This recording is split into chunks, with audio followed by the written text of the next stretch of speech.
د امریکا د پلاوي تر سفر او د جورج کلیزمن تر خوشی کېدو وروسته د امریکا د بهرنی چارو وزارت وایي چې واشنگټن یوازې د امریکایي بندیانو پر ازادۍ تمرکز نه لري بلکې د نړیوال وضعیت د ښه کېدو په ګډون پراخ مسایل تعقیبوي. دغه وزارت ویان زیاتوي چې د محمود شاه حبیبي او نورو امریکایي بندیانو د روغتیا په تړاو اندېښمن دي او هڅې روانې دي چې هغوی بیرته امریکا ته ستانه کړای شي. موږ د محمود شاه حبیبي او نورو امریکایانو د روغتیا په تړاو ژوره اندېښنه لرو چې لا هم په افغانستان کې بندیان دي. موږ پرله پسې هڅې کوو څو امریکایان خپلو کورونو ته راستانه کړو. نوموړي د غرض د لومړنیو خبرو اترو د اسانتیاو برابرېدو او امریکا ته د کلیزمن د بیرته ستنولو په برخه کې د قطر او عربي متحده اماراتو له روله مننه وکړه.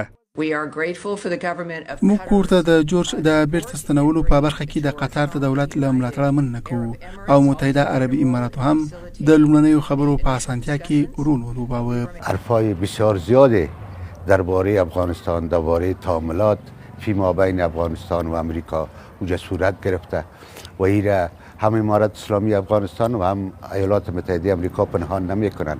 ما بسیار مسائل داریم که با امریکایی ها باید تعامل داشته باشیم. دا په داسې حال کې ده چې کابل ته د امریکایي پلاوي له سفر وروسته چې په ترکیب کې د افغان سولې لپاره د دغه هیواد پخوانی ځانګړی استازی زلمی خلیلزاد هم شامل و. اسلامي امارت جورج کلیزمن د ښه نیت او بشر دوستانه اقدام په توګه خوشی کړ.